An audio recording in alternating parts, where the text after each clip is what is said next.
กั้มสองพายทั้งพายซ้ายและพายยิง เถียงก่อน เพื่อให้ไทยถูกต้องตามที่เขาประเพณีอันดีงามโดยอิงไซพวกหมักหักระวังชายยิงดังนั้นในมือวันที่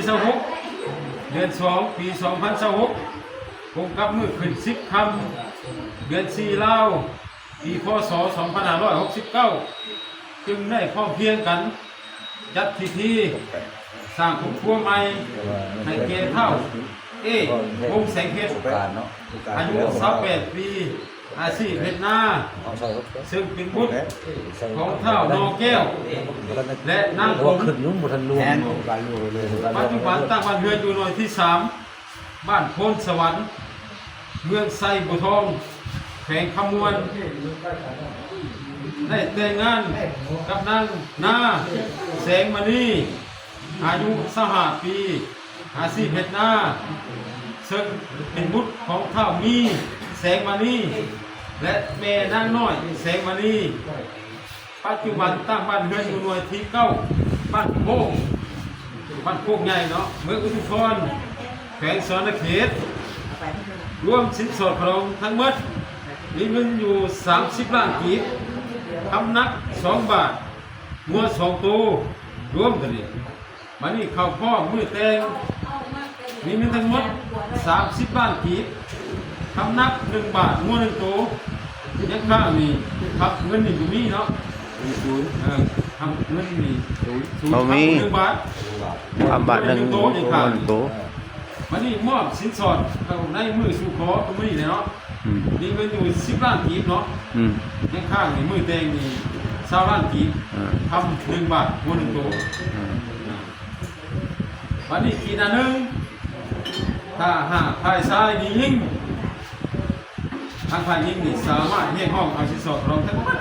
ที่กล่าวไว้กับเพื่อนนั่นเนาะคือ30 ล้านนี้กับทำ2 บาทผมว่า2 ตัวไม่ได้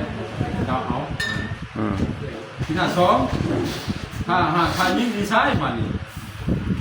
ทางภายซ้ายนี่สามารถเรียกห้องเอาสินสอดรองทั้งหมดเสียพันมาเนาะเสียมี10 ล้านสูงขึ้น10 ล้านเสีย3 ล้านสูงขึ้น3 ล้านเดี๋ยวนี้แป้งเนาะตามคนนี้นี่ตัวนั้นตามคนนี้เลยเด้อ ตามคน เจ้าอ นี้ ยู่นี่อยู่ห้ามกันแต่ท่านเจ๊กันไล่เอาไปพี่นะ นี่ดังนั้นพวกเขาจะพวกตาทั้ง2 กำ 2 พาย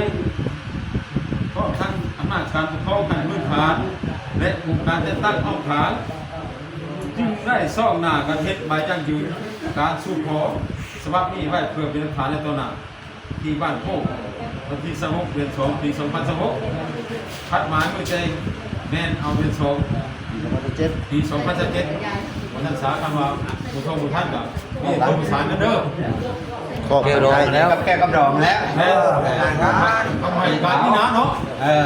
คำว่าท่านเดือน2กับเอาที่4 แล้วนี่น้าไปไหน บ่ได้รับเลยกับบ่ได้เลย เรื่องอะไรกันบ่ได้ มันก็มีครับมีราชการ ไม่เป็นพี่แล้วนะ เอามียังบอกเข้าใจตรงอ่านผ่านบอกมาเนาะ เข้าใจแล้ว ถูกต้องบ่ถูกต้องบ่ ก็ก็แล้ว ถูกต้องการกับการถูกขอแล้วเนาะ เป็นมันเนาะ เออ เอาถูกต้องนะครับมีแต่เส้น ใส่ว่าเรื่อง เส้นคอหัว เรื่องตัวได้ มากกับแม่ ก็ว่ามันเขานัดเป็นปีแหละไปตอนมาว่ากันอีกขวบปีแล้วแม่งหมูถึงกับเงิน500,000 สมมติว่าปีหน้าเดือนชองยังบ่ได้แต่งกับเดือนที่